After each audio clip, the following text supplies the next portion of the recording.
Reality రంగంలో తనదైన ముద్ర వేసుకున్న హైదరాబాద్ కమర్షియల్ స్పేస్ డెవలప్మెంట్లోనూ తగ్గేదేలే అంటుంది. హైదరాబాద్ నగరం నలువైపులా చేపడుతున్న నిర్మాణాల్లో కమర్షియల్ స్పేస్ కి కూడా పెద్దపీట వేస్తున్నారు బిల్డర్లు. ప్రధానంగా రైల్ రోడ్ కనెక్టివిటీ ఎక్కువగా ఉన్న ప్రాంతాలతో పాటు సిటీకి అన్ని వైపులా ఇండస్ట్రియల్, లాజిస్టిక్ కార్యకలాపాల కోసం వచ్చే నిర్మాణాలు రోజు రోజుకు పెరుగుతున్నాయి. దీంతో కమర్షియల్ స్పేస్ లీజింగ్ లో విశ్వనగరం రారాజుగా ఎదిగింది.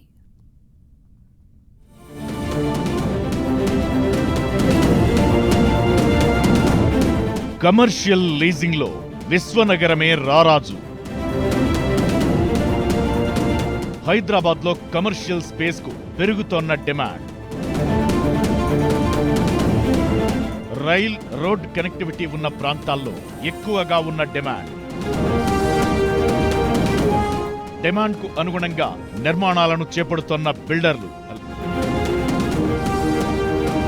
గత 6 నెలల్లో కమర్షియల్ స్పేస్ లో 25 లక్షల ఎస్ఎఫ్టీ విక్రయం.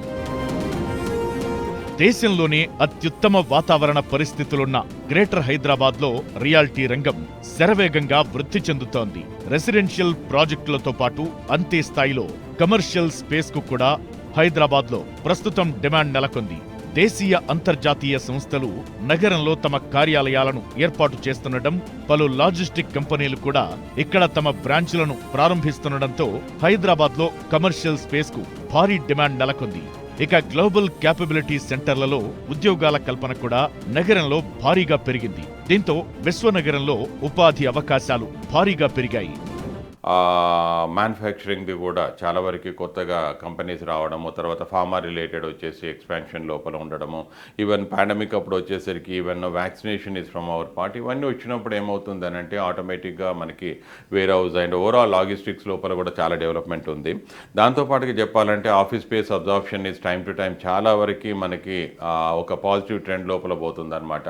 పాండమిక్ టైం లోపల కొంత తక్కువ ఉన్నా కూడా ఇప్పుడు ఓవరాల్గా గడిచిన 2 సంవత్సరాల నుంచి కూడా again it came back to the normalcy అనమాట. ఇంకా still it is going on really well. ఇంకా పోతుంటే కూడా ముఖ్యంగా we are now in the second position across the country. So ఓవరాల్గా మనకి office space point of view లోపల కానీ కమర్షియల్ లీజింగ్ కూడా చెప్పాలంటే పాండమిక్ టైం లోపల ఎవ్రీ వన్ గాట్ స్కేర్డ్ అనమాట. ఎలా ఉంటుంది ఫ్యూచర్ మార్కెట్ అనే దాని మీద. Once we are out of that, ఇప్పటికీ స్పేస్ అవైలబిలిటీ అనేది commercial that particular commercial retail is going on really well and ఒక space availability point of view లోపల కూడా ఇష్యూ వస్తుంది. ప్రస్తుతం లాజిస్టిక్స్ సంస్థలు హైదరాబాద్ లో విస్తరణపై దృష్టి పెట్టాయి. హైదరాబాద్ లో ట్రాన్స్పోర్ట్ ఫెసిలిటీ విస్తరించడం, ఇండస్ట్రియల్ కార్యకలాపాలు కూడా పెరగడంతో కమర్షియల్ స్పేస్ కు భారీ డిమాండ్ నెలకొంది.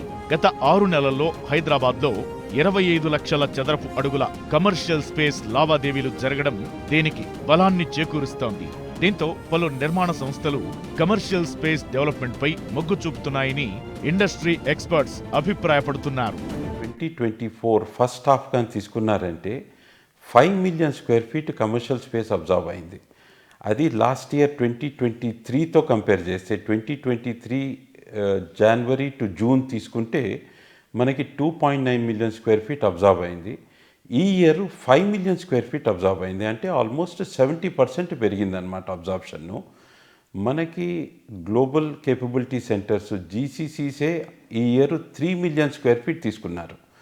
మనకి వీళ్ళు ఇంత కమర్షియల్ స్పేస్ అబ్జార్ప్షన్ ఉంటే ఆటోమేటిక్గా there will be huge demand for residential real estate. మీకు అదే కాకుండా మీకు మాల్స్, మల్టీప్లెక్సెస్, ఆబ్వియస్లీ స్కూల్స్ అన్నిటికీ కూడా బాగా డిమాండ్ పెరుగుతుంది. హైదరాబాద్ మహానగరంలో వాణిజ్య నిర్మాణాలకు చక్కని డిమాండ్ ఉంది. కొన్ని ప్రాంతాల్లో రిటైల్ మార్కెట్స్ కు డిమాండ్ ఉండగా, మరికొన్ని చోట్ల పాత మాల్స్ ను రెనోవేట్ చేసి సరికొత్తగా విస్తరిస్తున్నారు. అప్పటి వరకు రెసిడెన్షియల్ జోన్ గా ఉన్న చోట్ల ఇప్పుడు కమర్షియల్ అనుమతులు పెరుగుతున్నాయని ఇండస్ట్రీ వర్గాలు చెబుతున్నాయి. నగరంలో వర్క్ అండ్ కమర్షియల్ స్పేస్ కు మాత్రం డిమాండ్ పెరగడంతో పాటు పెద్ద సంఖ్యలో పలు సంస్థలు కార్యాలయాల ఏర్పాటుకు ముందుకొస్తున్నాయి. దీంతో కమర్షియల్ స్పేస్ ను భారీగా డెవలప్ చేసేందుకు డెవలపర్లు సిద్ధమవుతున్నారని ఇండస్ట్రీ వర్గాలు తెలిపాయి.